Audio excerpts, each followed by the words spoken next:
qui est de savoir c'est quoi une formation à distance, une formation digitale. On n'a pas de définition légale à proprement parler de ce qu'est une formation ouverte ou à distance. En revanche, finalement, c'est une notion qui est appréhendée par le droit davantage au regard de ses modalités de réalisation.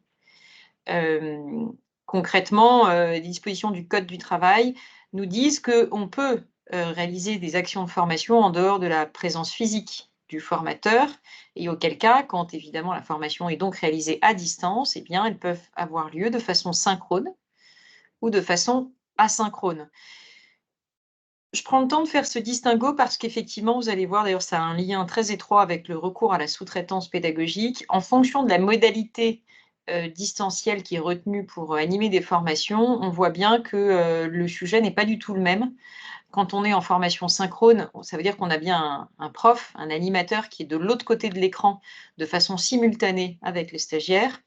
De façon asynchrone, bien évidemment. On a une distanciation non seulement géographique, mais aussi temporelle, puisque la formation a vocation à se dérouler de façon différée, en ce sens qu'effectivement, le formateur n'est pas connecté en même temps avec le stagiaire. Ça pose des questions sur la notion de recours à la sous-traitance pédagogique. Qu'est-ce qui est une sous-traitance pédagogique et qu'est-ce qui n'en est pas?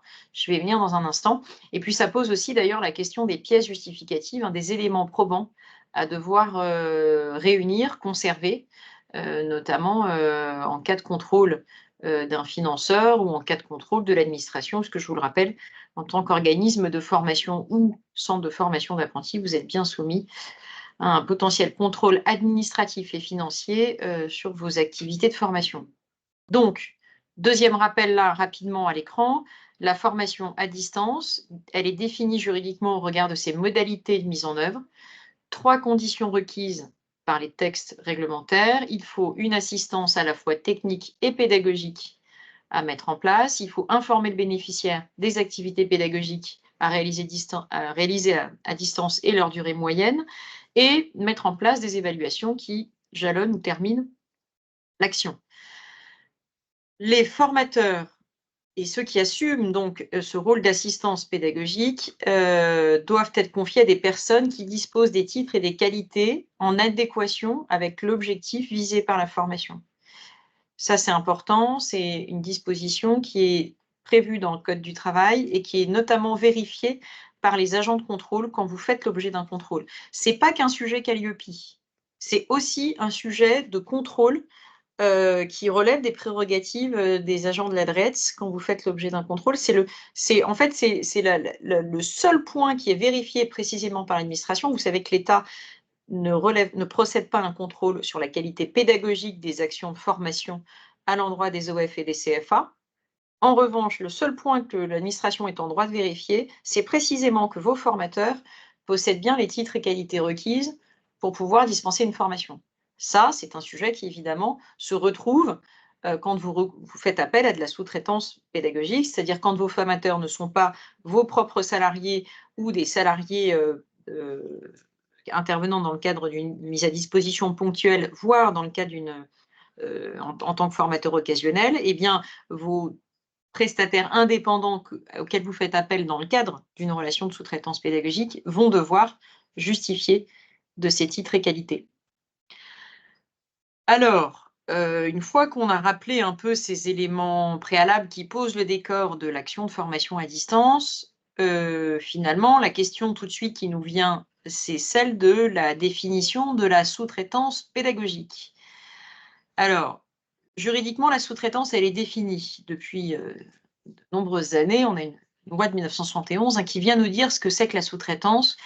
Historiquement, initialement, la sous-traitance, c'est un concept juridique qui a émergé dans l'univers du BTP. Voilà. Bon, évidemment, ramené à notre écosystème de la formation, la sous-traitance, elle induit une relation triangulaire. L'organisme de formation donneur d'ordre contractualise avec un client final et fait appel à des intervenants indépendants qui vont donc être des sous-traitants, d'accord? Et donc on a bien une relation triangulaire, sachant que le client final n'a pas de lien direct contractuel avec votre sous-traitant. Bon.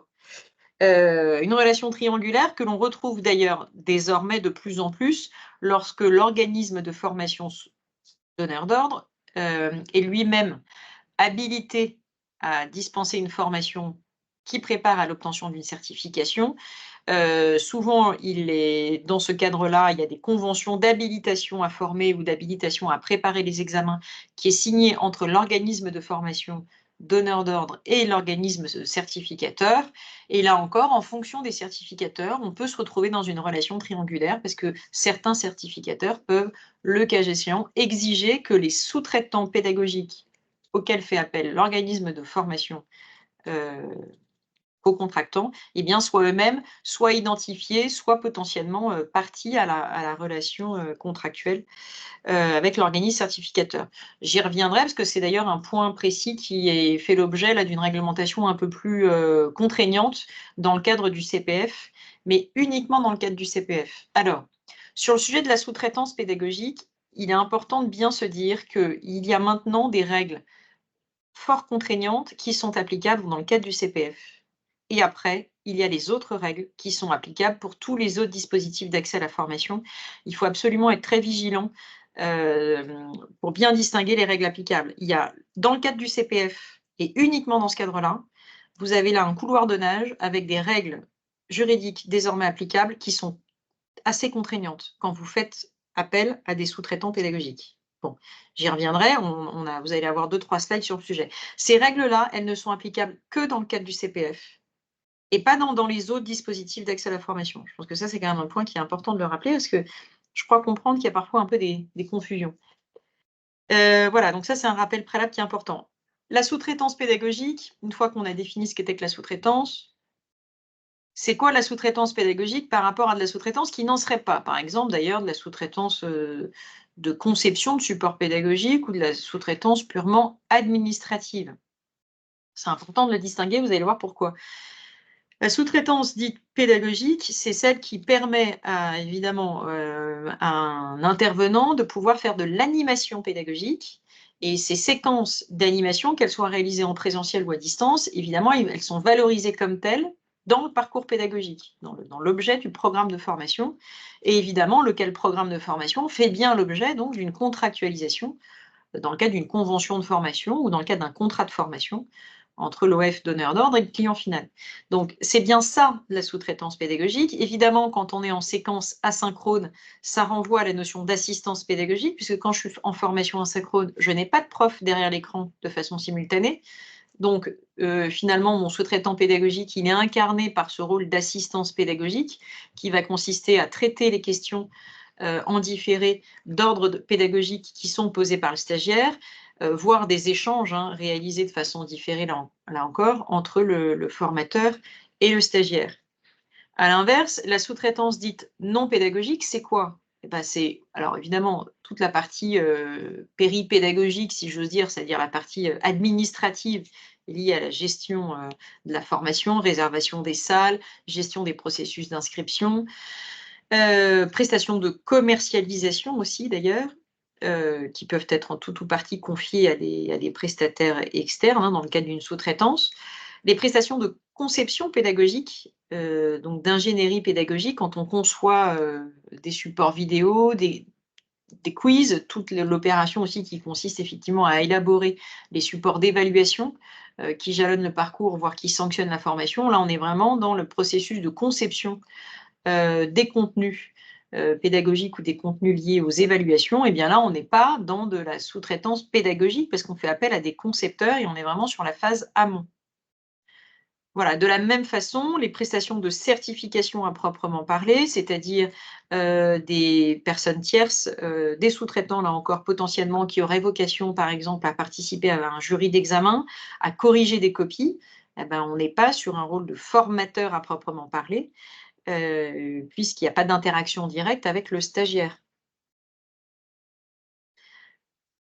Et la conséquence, elle est quasi immédiate, c'est ce que je vous mets là dans cette slide, c'est-à-dire que pourquoi on prend le soin là de se dire qu'est-ce qui est de la sous-traitance pédagogique et qu'est-ce qui n'en est pas? Eh bien, parce qu'il y a une conséquence juridique quasi immédiate au fait de qualifier la relation de sous-traitance de pédagogique, c'est que vos sous-traitants vont avoir l'obligation d'être déclarés en tant qu'organisme de formation auprès de l'administration. Alors, il y a eu un débat pendant un certain temps sur la question de savoir si les sous-traitants devaient eux-mêmes être déclarés ou pas. On a eu une tolérance, hein, il y a déjà de cela quelques années, une tolérance de certaines DRETS régionales, il faut le reconnaître, qui acceptaient, à l'époque, qu'effectivement les sous-traitants ne soient pas eux-mêmes déclarés en tant qu'organismes de formation. Bon, c'est une période qui est, on va dire, révolue. On a une position très claire, hein, de l'administration qui, impose que tous les sous-traitants pédagogiques soient, dotés d'un numéro de déclaration d'activité, d'un NDA, lorsqu'ils ont vocation à animer, des formations pour un organisme de formation donneur d'ordre. Et cette obligation-là, elle ne souffre d'aucune forme d'exception. C'est-à-dire, même si votre sous-traitant, il n'intervient pas dans le cadre d'une société, dans le cadre d'une personne morale, mais il intervient en tant qu'indépendante, TNS, travailleur indépendant, qu'il intervienne de façon récurrente ou pas, quel que soit le nombre de jours par an, d'intervention en tant que formateur, et quel que soit le chiffre d'affaires qu'il génère, finalement, cette obligation s'impose à tous, et y compris d'ailleurs si l'intervenant en question exerce cette activité, à titre, tout à fait accessoire par rapport à une activité principale autre. Voilà, donc bon, le sujet est assez balisé, il est clair et évidemment, il est assez contraignant, mais enfin maintenant de façon assez quasi systématique, un peu, en termes de retour d'expérience, je peux vous dire que sur les contrôles, opérés par l'administration sur les OF et les CFA, de façon systématique désormais, quand l'administration va contrôler les dépenses de l'organisme de formation, parce que souvent les contrôles, partent des bilans pédagogiques et financiers que vous fournissez chaque année, de façon obligatoire, eh bien, ils vont regarder dans vos dépenses, à travers votre compte analytique et dans la classe relative aux dépenses et aux honoraires, eh bien, ils vont à partir de là vous demander de bien vouloir produire l'ensemble des contrats qui vous lient à vos sous-traitants formateurs et vérifier que chaque formateur concerné est bien doté d'un numéro de déclaration d'activité.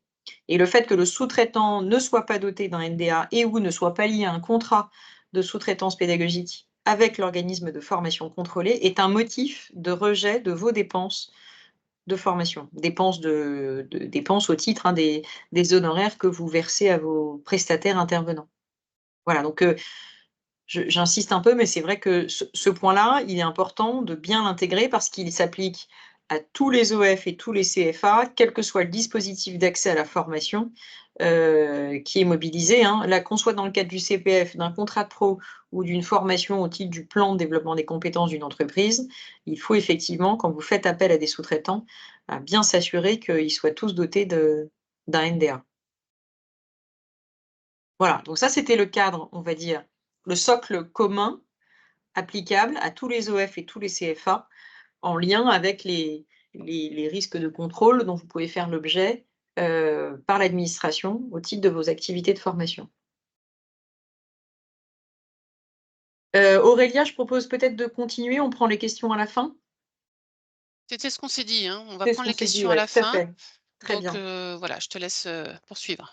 Ouais, très bien. Donc là, on est sur une séquence précisément là, avec la slide que vous avez à l'écran. Je crois qu'il y a 2 slides sur cette thématique-là, qui est désormais d'aller voir, on n'est plus sur le socle commun, on est sur le spécifique. Règles spécifiques qui sont applicables uniquement dans le cadre du CPF. D'accord? Donc vous allez voir, on a un principe posé contraignant, puisque concrètement, on va demander, pour chaque sous-traitant, de l'organisme de formation donneur d'ordre, c'est-à-dire celui qui est référencé sur la plateforme EDOF, eh bien, il va être exigé que chaque sous-traitant pédagogique de cet OF référencé sur la plateforme soit lui-même non seulement déclaré en tant qu'OF, mais également certifié Qualiopi.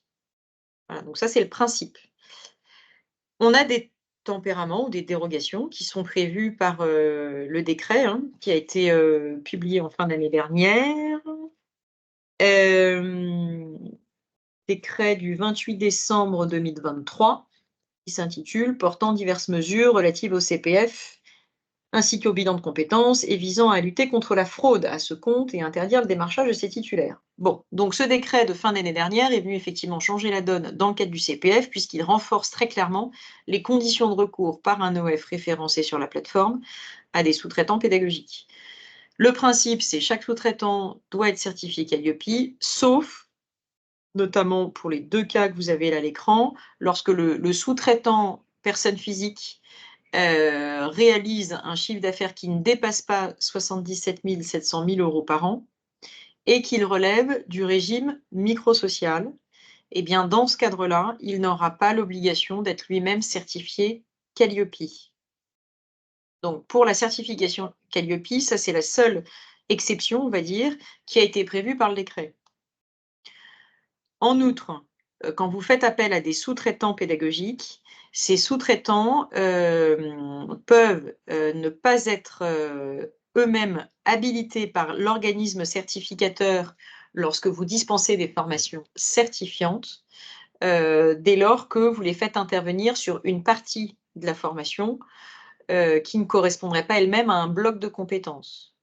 Donc là, sur ce sujet-là, il est évident que le décret de décembre 2023 est venu quand même sérieusement renforcer les contraintes parce que, de façon même presque un peu surprenante, le texte réglementaire exige par principe que vos sous-traitants, non seulement ils doivent être certifiés Calliope, mais en plus, quand vous dispensez des formations certifiantes, c'est-à-dire des formations qui préparent à l'obtention d'une certification inscrite à l'un des répertoires nationaux et que vous n'êtes pas votre propre organisme certificataire, c'est-à-dire qu'en tant qu'organisme de formation, vous n'êtes pas, vous ne détenez pas les certifications auxquelles préparent vos formations et donc vous avez été habilité par un ou plusieurs organismes certificateurs, eh bien, désormais, la réglementation vous impose de faire en sorte que vos sous-traitants pédagogiques soient eux-mêmes habilités par votre organisme certificateur.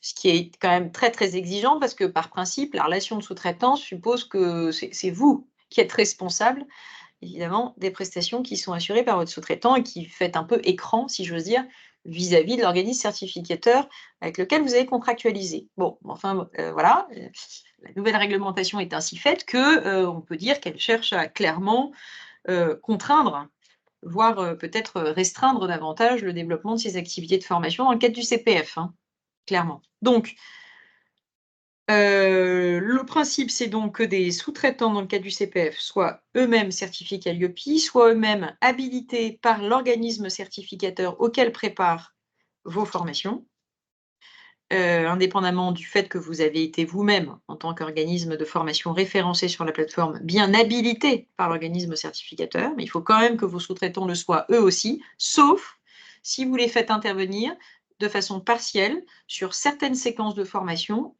et sous réserve que ces séquences de formation ne correspondent pas à l'intégralité d'un bloc de compétences.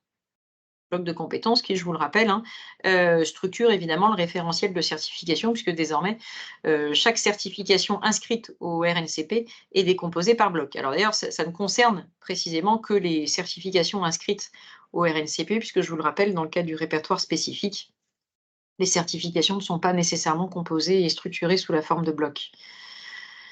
Voilà, donc c'est vrai que c'est un peu le double effet qui se coule. Il est évident que dans le cadre du CPF, ça devient beaucoup plus compliqué qu'auparavant de recourir à la sous-traitance pédagogique, d'autant que j'ai pas fini. Il y a une dernière condition que vous avez là en bas de la slide que je viens de mettre à l'écran, qui apparaît avec une flèche, orange là sur la gauche en bas. Vous pourrez en outre, une fois que vous avez respecté toutes ces règles, il va falloir en respecter une dernière, c'est s'assurer que, quand vous recourez à la sous-traitance, eh bien, elle n'excède pas 80 du chiffre d'affaires que vous générez vous-même, sur la plateforme, CPF. Ce qui signifie que vous allez pouvoir, en tant qu'OF référencé sur la plateforme, confier, certaines formations à des sous-traitants pédagogiques, mais il faudra quand même bien s'assurer que vous animez vous-même par des moyens qui vous sont propres, au moins 20 du chiffre d'affaires que vous générez via le CPF. Alors, par vos moyens propres, c'est quoi? Si on n'est pas dans de la sous-traitance pédagogique, c'est quoi la modalité? Bah, concrètement, c'est des formateurs salariés, ça peut être des formateurs salariés permanents, ça peut être des formateurs salariés mis à disposition par d'autres sociétés, d'autres entités juridiques. Alors, dans ce cadre-là, il faudra respecter la réglementation, dite loi Cherpion, hein, sur les conditions de mise à disposition, de personnel salarié. Et ça peut être encore, une troisième alternative, c'est, le recours aux formateurs occasionnels, dans le cadre notamment potentiellement de CDD d'usage, puisque là encore, on est dans une forme de recours à des formateurs qui est finalement sous statut salarié et qui permet de considérer qu'on n'est pas sur de la rémunération sous forme de règlement de notes d'honoraires, et donc ce n'est pas un travailleur indépendant, et donc ce n'est pas de la sous-traitance pédagogique. Voilà, donc là, on a fait globalement le tour des principales règles très contraignantes posées spécifiquement dans le cadre du CPF. J'en rajoute une quand même, enfin, il y en a 2 autres. Les textes réglementaires relatifs au CPF prévoient en outre que le contrat de sous-traitance pédagogique doit comprendre des mentions obligatoires et que ce contrat potentiellement a vocation à être transmis à la CDC à sa demande. Et donc le contrat de sous-traitance pédagogique, bon, sans grosse surprise, reprend finalement les mentions obligatoires que l'on retrouve dans le cadre des conventions de formation. Je le rappelle, hein, les conventions de formation, évidemment, n'ont pas lieu d'être dans le cadre du CPF, puisque vous le savez très certainement, ce sont les conditions générales et particulières de la CDC qui prévalent et qui, effectivement, permettent de lier contractuellement le stagiaire à l'organisme de formation et in fine au financeur unique qu'est la CDC. Donc si on n'a pas de convention de formation ni de contrat de formation lorsque une formation est dispensée dans le cadre du CPF, en revanche, on a bien des contrats de sous-traitance pédagogique, le cas échéant, qui doivent obligatoirement être établis entre l'organisme de formation référencé sur EDOF et chacun de ses sous-traitants avec effectivement les mentions obligatoires que je vous ai reportées là à l'écran.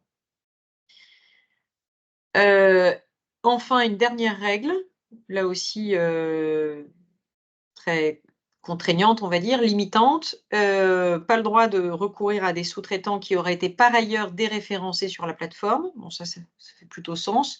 Ça veut dire, si vous avez des sous-traitants qui sont eux-mêmes déjà évidemment dotés d'un NDA certifié à l'IEPI et qui avaient une activité eux-mêmes via le CPF et qui auraient fait l'objet d'un déréférencement provisoire par la CDC, eh bien, vous ne pouvez plus faire appel à eux en tant que sous-traitant pédagogique. Et enfin, vous ne pouvez pas faire appel à de la sous-traitance pédagogique dite en cascade, c'est-à-dire la sous-traitance de 2e niveau. Si vous confiez une partie des formations à un sous-traitant pédagogique, eh bien celui-là ne pourra pas, à son tour, sous-traiter ces mêmes formations, ces mêmes prestations, puisque clairement la réglementation désormais prohibe ce mécanisme de sous-traitance en cascade. Voilà. Donc là, on est bien sur de la réglementation spécifique propre au CPF.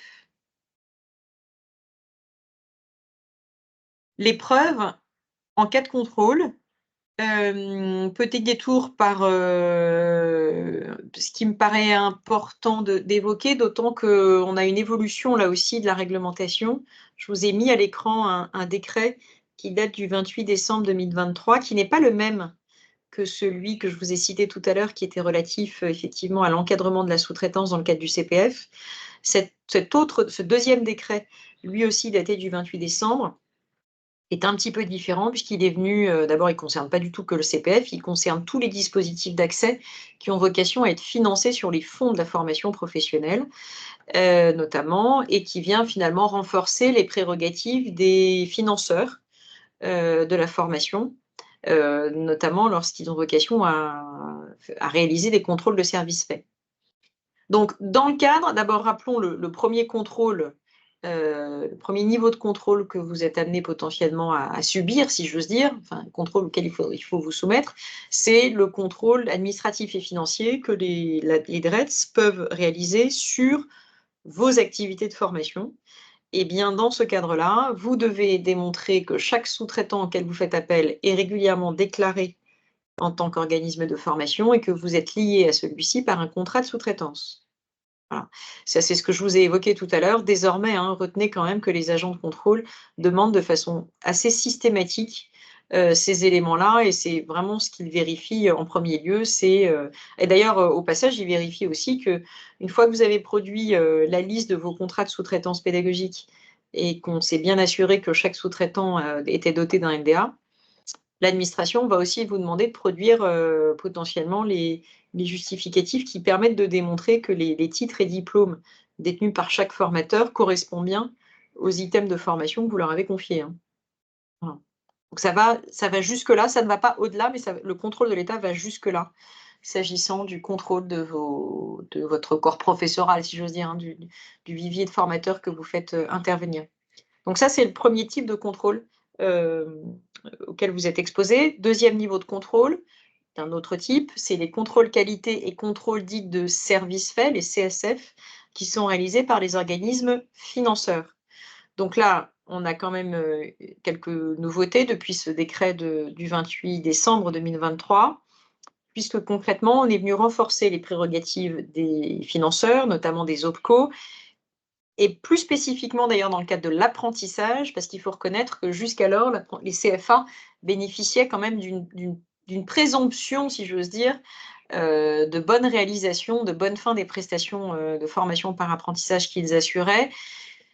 Et les choses étaient ainsi faites que, c'est vrai que la loi de 2018 avait été un tel chamboule-tout quand même pour les CFA, faut reconnaître que, à l'époque, il avait été considéré qu'il fallait surtout pas entraver, le bon fonctionnement des CFA. Il fallait préserver, si vous voulez, leur fonds de roulement, pas trop perturber, leur capacité à facturer, à recouvrer, les fonds, les NPEC versés par les OPCO. Et donc, en 2018, on avait effectivement cette sacro-sainte règle qui était spécifique aux CFA, pas applicable aux OF, où finalement l'OPCO payait sur présentation de la facture et du certificat de réalisation les CFA conformément à l'échéancier de paiement réglementaire.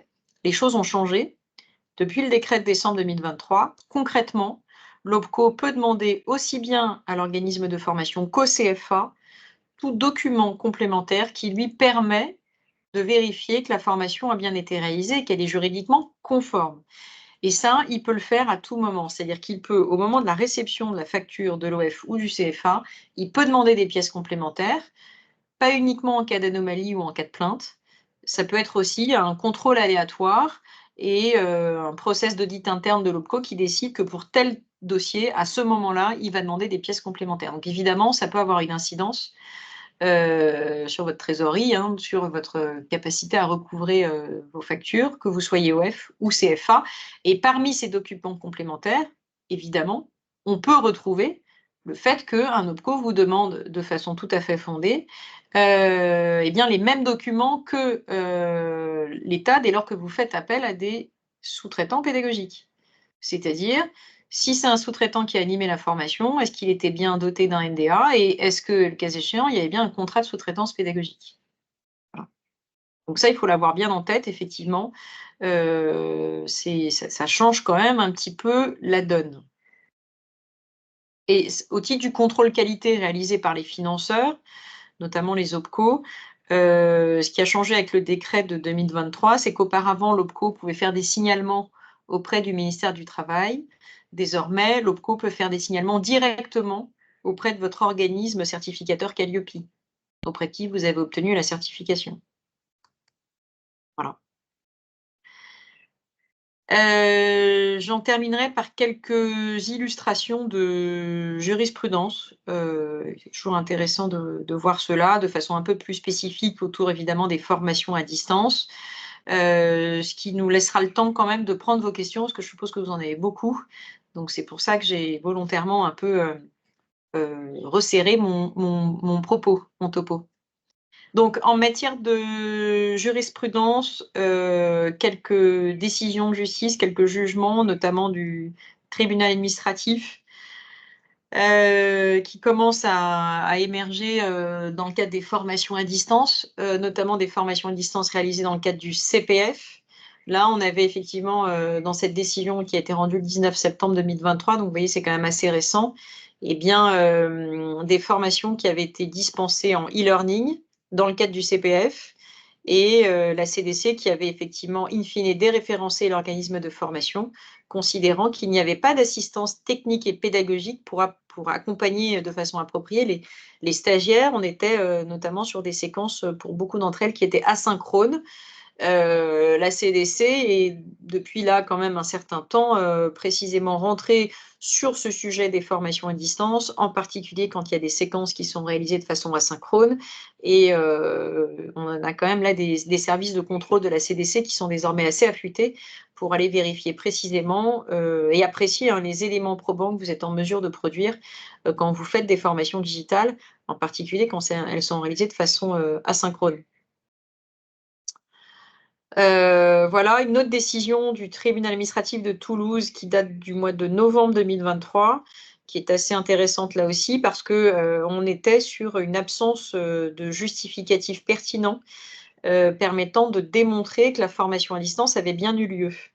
On avait des relevés de connexion qui faisaient état de la date de démarrage de chaque activité pédagogique, mais la durée qui figurait sur les relevés de connexion ne permettait pas, à elle seule, de démontrer que les stagiaires avaient pu télécharger les supports de cours, de pouvoir justifier qu'ils avaient bien bénéficié des heures de formation obligatoires, parce qu'on était sur des parcours de formation obligatoires et qu'ils avaient bien bénéficié d'une assistance pédagogique, notamment sur les séquences asynchrones. Bon, rien de très surprenant, mais ce qui est intéressant, c'est que là, les juges, hein, confirment bien, ce que le FOD, proclame depuis de nombreuses années, on va dire, qui consiste à dire que les relevés de temps de connexion à eux seuls ne permettent pas de démontrer qu'une formation à distance a bien eu lieu. C'est même parfois un peu contre-productif, surtout quand l'organisme de formation, opte pour le fait de retenir des durées forfaitaires de formation. Si vous retenez en termes de facturation des durées forfaitaires, ce que vous permet de faire la loi, il est évident qu'en termes de pièces justificatives, si vous produisez des relevés de connexion, bah, c'est un peu antinomique avec cette notion de durée forfaitaire et non seulement c'est antinomique et surtout, encore une fois, le relevé de connexion à lui seul ne prouve pas grand-chose. Contrairement à la feuille d'émargement pour des formations en présentiel, il faut le reconnaître. C'est la grande différence, qui est peut-être pas équilibrée, hein, entre le présentiel et le distanciel, on le sait, mais il faut le voir de façon positive. Il faut se dire qu'on est plus exigeant avec du distanciel, mais on est sur quelque chose qui est peut-être aussi plus quali quand on se dit qu'effectivement, on va chercher à démontrer qu'il y a bien une part de proactivité du stagiaire, en fait, hein, quand il est en formation distancielle, surtout quand il est en formation asynchrone, parce qu'il ne peut pas se permettre de ne rien faire, contrairement à un stagiaire totalement, amorphe dans une salle de cours. Voilà, donc vous voyez, on a quand même des décisions qui ne se ressemblent pas, mais se succèdent et sont un peu dans la même lignée. Là aussi, une décision du tribunal administratif de Paris du mois d'octobre 2023, un déréférencement d'organismes de formation, qui a été confirmé par les juges, dans la mesure où, l'OF n'a pas été en mesure de produire les logins de connexion, les relevés de fréquentation pour des formations qui avaient lieu de façon synchrone, et aucun justificatif sur, la preuve de la réalisation de travaux à distance pour les séquences qui étaient là, effectivement réalisées de façon asynchrone. Donc, on en revient toujours au même sujet, quand on est sur de la formation à distance, juridiquement, c'est possible de faire du distanciel. Les conditions de réalisation du distanciel pour démontrer que la formation a bien eu lieu sont beaucoup plus exigeantes. On le sait, ça pose des problématiques de de conservation des données. En plus, conformément au RGPD, bon, enfin, c'est vrai que le sujet est beaucoup plus complexe et plus difficile, plus ambitieux pour les organismes de formation. Et évidemment, il renvoie aussi à des obligations en cascade qui vont, entre guillemets, «transpirer» sur vos sous-traitants pédagogiques parce que lorsque vous sous-traitez une partie de vos formations à distance, toute ou partie de vos formations à distance d'ailleurs, et bien globalement, il faut absolument que vous veilliez à ce que dans vos contrats de sous-traitance pédagogique, vous imposez bien les mêmes obligations que celles que l'on exige de vous, qu'on attend de vous, à vos sous-traitants pédagogiques. Ça me paraît, tout à fait, indispensable. Et d'ailleurs, c'est évidemment des éléments qui sont regardés de très près, à la fois par les agents de contrôle, mais aussi par les auditeurs, Qualiopi.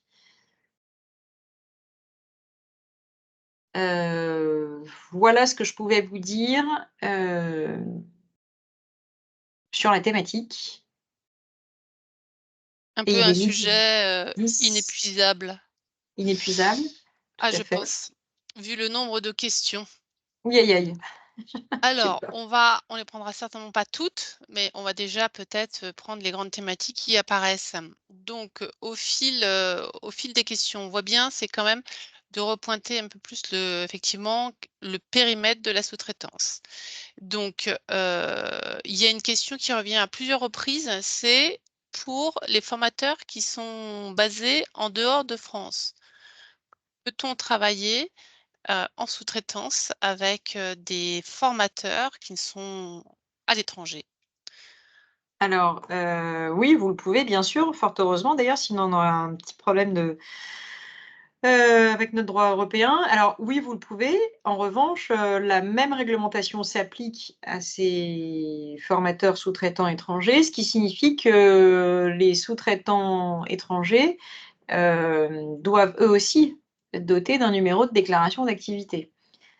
Avec, la réglementation qui s'applique dans ce cadre-là, à savoir donc, on a une réglementation spécifique là pour les formateurs étrangers. Si on est sur, des formateurs étrangers ressortissants de l'Union européenne qui interviennent qu'une fois de façon très exceptionnelle, ils n'auront pas besoin d'être eux-mêmes dotés d'un NDA. En revanche, si les sous-traitants étrangers ont vocation à intervenir de façon récurrente, ressortissants de l'Union européenne, il faudra effectivement qu'ils soient dotés d'un NDA. Je distingue, ressortissants de l'Union européenne des autres pays. Pourquoi? Parce que ce petit tempérament, n'est applicable que pour les ressortissants de l'Union européenne. Pour tous les autres cas de figure, qu'ils interviennent de façon ponctuelle une fois ou de façon très récurrente, il faudra effectivement, qu'ils soient dotés d'un NDA, donc évidemment c'est très exigeant. Et dans ce cadre-là, il faudra qu'effectivement, parce que c'est pas évident quand on est étranger, que de faire les formalités administratives et de gérer cette partie-là, hein, liée au fait d'être, organisme de formation déclaré en France. Eh bien, il faut que le sous-traitant, fasse appel à un mandataire français, qui peut être d'ailleurs, pourquoi pas, l'organisme de formation donneur d'ordre, un mandataire français établi et domicilié en France, qui sera entre guillemets «le porteur des démarches administratives et le représentant français finalement de ce sous-traitant étranger vis-à-vis de l'administration». Et ce sera une obligation aussi d'avoir Calliope? Alors, non, si on n'est pas dans le cadre du CPF. Oui, si on est dans le cadre du CPF. D'accord. Une autre question, c'est effectivement, est-ce qu'un prestataire LMS doit-il, se déclarer comme organisme de formation? Alors, ça renvoie un peu au petit tableau que j'avais brossé là, dans les 1res slides sur, c'est quoi la sous-traitance pédagogique et qu'est-ce qui n'en est pas? Tout dépend de ce qu'on va demander au prestataire LMS. Si on est sur de la conception de support de contenu pédagogique, mais sans aucune forme d'assistance pédagogique directement fournie aux stagiaires, on n'est pas sur de la sous-traitance pédagogique. On est sur de la sous-traitance informatique, de la sous-traitance de conception d'ingénierie pédagogique, mais on n'est pas sur de la sous-traitance pédagogique à proprement parler, parce que finalement le registre, animation, assistance pédagogique ne va pas être assuré par le prestataire lui-même. Et dans nos discussions préalables, Sabrina, on avait dit également que, un expert qui est enregistré dans le cadre d'une vidéo, ce n'est pas une animation pédagogique en tant que telle, mais c'est une ressource, vidéo. Oui, exactement. Moi, à mon sens, effectivement, il faut distinguer cela parce que, votre formateur, quand il est filmé dans le cadre d'une vidéo, eh bien, finalement, vous allez mettre cette vidéo à disposition du stagiaire. Si cette vidéo, elle est mise à disposition du stagiaire sans aucune autre forme d'assistance pédagogique, on est sur ce qu'on appelle de l'auto-formation. Donc en fait, ce n'est pas de la formation. Donc, bah, le formateur là, qui était intervenu derrière l'écran, il a pas besoin d'être déclaré en tant qu'OF lui, puisqu'il intervient, effectivement dans le cadre d'une séquence vidéo. C'est comme si vous mettez à disposition finalement des ressources pédagogiques sans aucune forme d'assistance. Donc quelque part, en fait, on n'est même pas dans ce qu'on appellerait dans ce qu'on qualifie juridiquement d'une action de formation. Très bien. Évidemment, après le formateur filmé, pour lequel effectivement on projette en boucle la vidéo qui est accessible, aux stagiaires et qui est complétée par d'autres activités pédagogiques et par une forme d'assistance pédagogique autre. Là, on s'inscrit dans le cadre d'un parcours de formation, évidemment et donc et c'est ceux qui assurent cette assistance pédagogique d'ailleurs, qui devront donc eux-mêmes être potentiellement déclarés en tant qu'organisme de formation. Une autre question sur les alors 2 questions en une, sur les formateurs indépendants. Donc toujours, la même chose, hein, doivent-ils avoir un numéro de DNA? Oui. Mais, également, ceux qui sont, en fait dans des entreprises de portage et Ah qui oui. interviennent pour une mission de sous-traitance. Oui, tout à fait. Le sujet du portage salarial ou du portage, d'ailleurs commercial aussi, j'ai vu cela. Alors, dans le cadre des sociétés de portage, il est maintenant établi, le fait que c'est à la société de portage d'être déclarée en tant qu'organisme de formation, puisque finalement le formateur, lui, il est «salarié» entre guillemets, de la société de portage, il va être rémunéré en salaire et donc c'est à la société de portage d'être elle-même déclaré en tant qu'organisme de formation. Ce qui est, bon, enfin, d'ailleurs, on n'a pas trop le temps de dire ce qu'on en pense, donc je ne vais pas vous dire mon avis là-dessus, mais Donc c'est la société de portage. ouais. Très bien. Donc on a vu le périmètre, qu'est-ce qu'on comment on doit se déclarer ou pas en tant que sous-traitant. Une autre question un petit peu, connexe, sur les titres professionnels, un sous-traitant qui intervient de manière partielle sur une compétence doit-il être certifié sur le titre? Alors, on est dans le cadre du CPF, hein. Dans le cadre du CPF, si l'animateur intervient sur une partie de la formation et que cette partie-là ne correspond pas à l'intégralité d'un bloc de compétences du référentiel, de certification auquel prépare la formation, non, le sous-traitant n'aura pas à être certifié Qualiopi. À l'inverse, si vous confiez à votre sous-traitant pédagogique, une partie de la formation qui correspond très précisément à la totalité d'un bloc de compétences de la certification concernée, il faudra qu'il soit certifié Qualiopi. Il faudra qu'il soit, pardon, certifié Qualiopi, oui, mais il faudra surtout qu'il soit habilité par l'organisme de certification. Et ça c'est aussi en complément à la question d'une autre personne qui dit: «Mais est-ce qu'un sous-traitant peut intervenir seul pour une certification inscrite au RS?» donc au Ah oui, répertoire ah bah, très intéressant, spécifique. très intéressant, très intéressant. Il faudrait effectivement, potasser un peu le décret davantage parce qu'effectivement, par définition, j'ai pas de bloc de compétences finalement, dans le cadre des certifications inscrites au répertoire spécifique. Je me relirai bien le décret qui nous dit, les conditions dans lesquelles le formateur peut intervenir. Bah, à la limite, ce qu'on fera, c'est, on fera une réponse un peu personnalisée, a posteriori Mmh, après le webinaire? mmh. Ou tu veux la traiter tout de suite? Très envie de le regarder quand même. Le sous-traitant pédagogique, est dispensé de l'obligation d'être lui-même habilité par l'organisme certificateur dans le cas où son intervention ne porte que sur une partie de l'action de formation éligible au CPF et que les parties de l'action mise en œuvre ne correspondent pas à la réalisation d'un bloc de compétences complet, au sens de 63-13-1. J'aurais quand même envie de considérer que c'est forcément, ouais, mmh. C'est quand même dans une logique de dire, je confie pas l'intégralité d'une action de formation à mon sous-traitant. OK. Sur la différence entre sous-traitance et partenariat. On a une question de Laurence qui nous demande: «Est-ce que la convention d'habilitation à former ou à évoluer pour le sous-traitant est-elle la même que celle que le certificateur délivre à son partenaire et dans ce cas, faut-il déclarer ses sous-traitants à France compétences? Et comment les différencier des partenaires?» Alors attendez, parce que là, je suis pas sûre d'avoir tout bien compris. C'est quoi la différence entre le sous-traitant et le partenaire? Est-ce que le partenaire, ce serait un co-traitant, en fait, plutôt qu'un sous-traitant? Voilà. Est-ce qu'il y a un moyen de différencier les partenaires des sous-traitants? Est-ce qu'il y aurait 2 types de catégories? Et du coup, est-ce qu'on pourrait les traiter, différemment ou pas? Oui, je comprends. Heu, Sachant qu'on est dans le cadre du CPF, hein, à vous entendre là, parce que concrètement, ce sujet ne se poserait pas de la même façon en dehors du CPF. Donc on est bien dans le cadre du CPF Et dans le cadre du CPF, finalement, cette notion de partenaire, elle ne peut pas vraiment exister parce que j'ai bien un seul OF référencé sur la plateforme pour une action de formation donnée, enfin une action éligible au CPF. Je ne peux pas avoir deux OF référencés pour une même formation. Donc j'en ai forcément qu'un seul.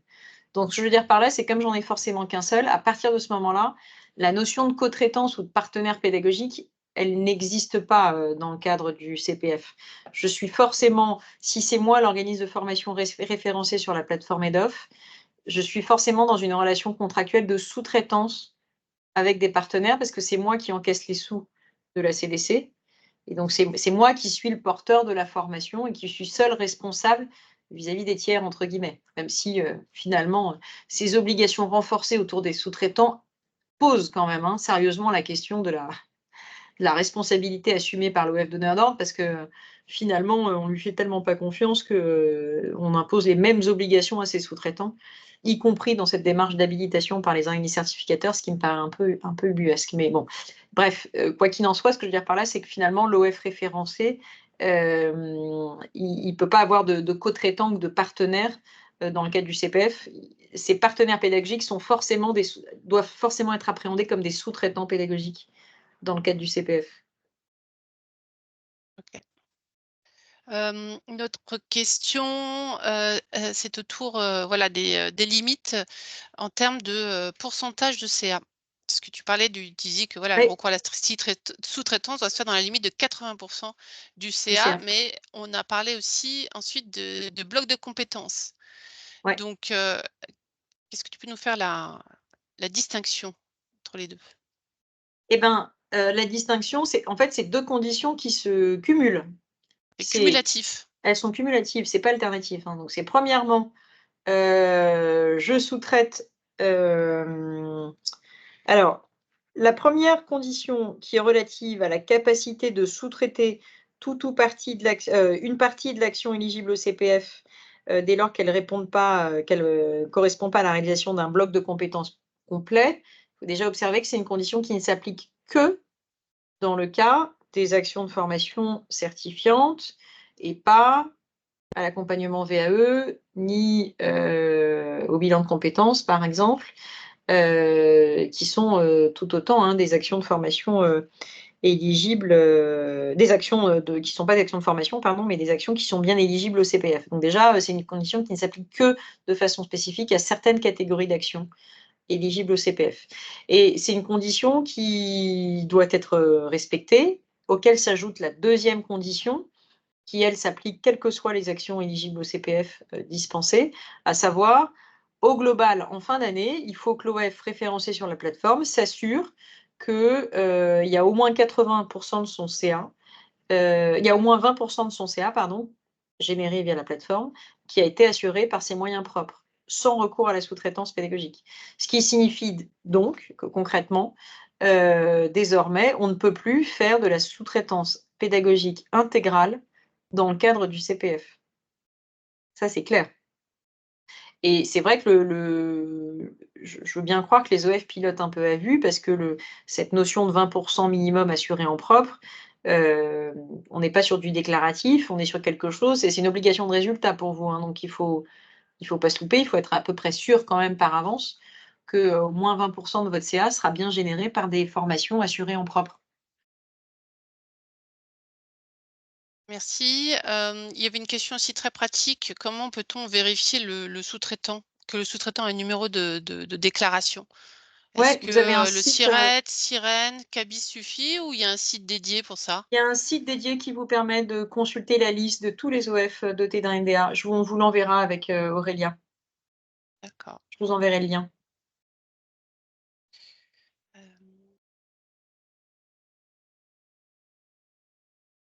ah, la question autour des UFA. Est-ce que, question sur la convention de création d'UFA. Est-ce qu'une UFA, est-elle un sous-traitant?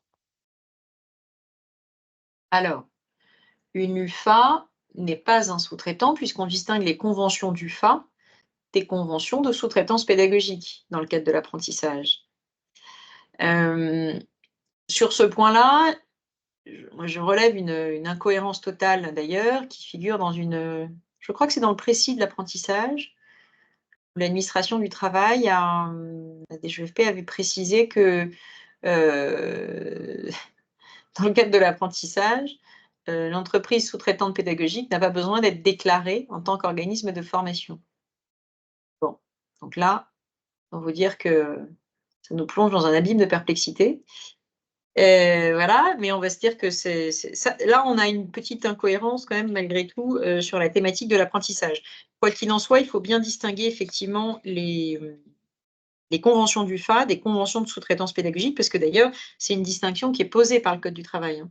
Un CFA peut confier tout ou partie de ses formations qu'il a vocation à animer à des partenaires, à des prestataires, soit dans le cadre d'une convention d'UFA, soit justement dans le cadre d'une sous-traitance pédagogique. La différence de l'une par rapport à l'autre, c'est que dans le premier cas, finalement, l'établissement support de l'UFA assure à la fois la responsabilité administrative et pédagogique des formations confiées, tandis que dans le deuxième cas, eh bien, le CFA conserve, hein, la responsabilité administrative des formations sous-traitées. Très bien. Autre question, différente, c'est sur, justement, titre et diplôme du formateur sous-traitant. Oui. Ce formateur sous-traitant doit-il avoir obligatoirement un titre ou un diplôme en lien avec, le parcours de formation ou, ou l'expérience professionnelle peut-elle être la garantie du savoir et de son expertise? Non, titre et diplôme. Titre et diplôme, Titre et c'est ce que diplôme, tu avais j'ai bien ouais, précisé ouais, lors de ta ouais. en fait, ça c'est pas du référentiel Qualiopi, hein. Ça, Mmh. c'est peut-être ça figure, je connais un peu moins par cœur pour tout vous dire, le référentiel Qualiopi que disposition code du travail, mais quoique je connais pas les articles tous par cœur. Mais pour tout vous dire, c'est bien une disposition du code du travail qui depuis, de façon ancestrale, hein, prévoit cette règle-là, et de mémoire, je vais vérifier, mais c'est bien les titres et qualités. Les titres et effectivement diplômes du formateur qui doivent pouvoir être, justifiés. Voilà. OK. Donc là, on passe à la deuxième partie sur un petit peu plus, le suivi pédagogique, les temps de connexion, donc tout ce qui est, éléments de preuve. Donc une question de Corinne Riol. Donc, dans la preuve de réalisation de l'action de formation, peut-on ou doit-on inclure les heures de suivi pédagogique des tuteurs, en plus du temps de connexion de l'apprenant? Alors, je vais peut-être répondre de façon différente. C'est-à-dire que ce qui est sûr, c'est que la formation à distance, ce n'est pas nécessairement que des temps de connexion, et dans la durée forfaitaire des formations, vous pouvez tout à fait, tenir compte des activités pédagogiques, des travaux qui vont être réalisés par le stagiaire, sans pour autant être nécessairement connectés en ligne. Et d'ailleurs fort heureusement, parce qu'il y a plein de façons de se former différentes, et donc à ce titre-là, on peut très bien considérer, que, les prestations d'accompagnement des tuteurs qui ne sont pas réalisées en ligne, vont pouvoir être comptabilisées et valorisées dans le cadre du parcours pédagogique. La question donc bon, ça c'est un premier élément de réponse, mais qui est un peu frustrant, me direz-vous, parce que la question d'après c'est: «OK, quelles pièces probantes, quels éléments étayés je vais pouvoir établir, conserver en cas de contrôle pour démontrer que ces séquences-là, ces éléments-là qui sont comptabilisés dans la durée forfaitaire de mon parcours, sont bien intégrés dans le parcours pédagogique et ont bien été effectivement réalisés». Donc c'est un peu toute la on met le doigt sur la particularité et la difficulté, hein, de faire de la formation à distance, surtout sur ces séquences asynchrones, c'est quels sont, les éléments probants les plus pertinents, les plus adéquats que l'on peut, mettre en place pour répondre pour être conforme à la réglementation. OK. Alors, une question plus ouverte, hein, si le relevé de bon, on parlait, hein, des temps de connexion, ne suffit pas, parce qu'on parlait qu'on était quand même temps sur des durées forfaitaires, donc c'était un petit peu antinomique, ou est contre-productif, quelles sont les preuves que vous recommandez? Bon, ça dépend un petit peu certainement du contenu de la formation aussi. Mmh. Ouais. Alors ça dépend du contenu, ça dépend des modalités. Il est évident que les séquences synchrones, pour des séquences synchrones, il me semble quand même qu'aujourd'hui, on a des systèmes d'émargement en ligne qui fonctionnent très bien, qui sont assez efficaces. C'est un peu l'équivalent de la feuille d'émargement pour du présentiel. Il me semble que c'est quand même une façon assez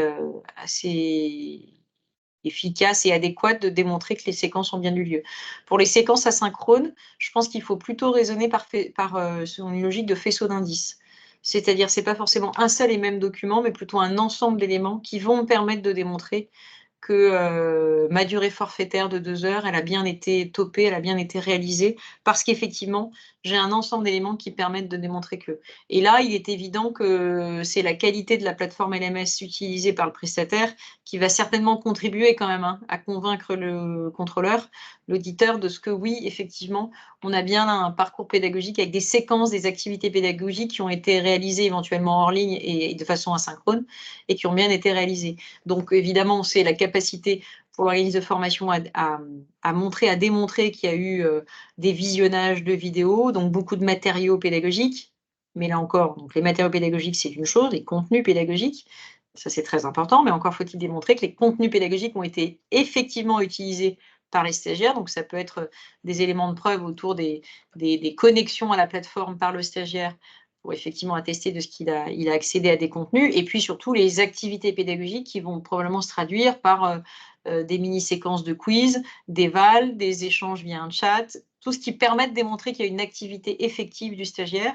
Eh bien, il faut pouvoir passer ces éléments-là et pouvoir les conserver.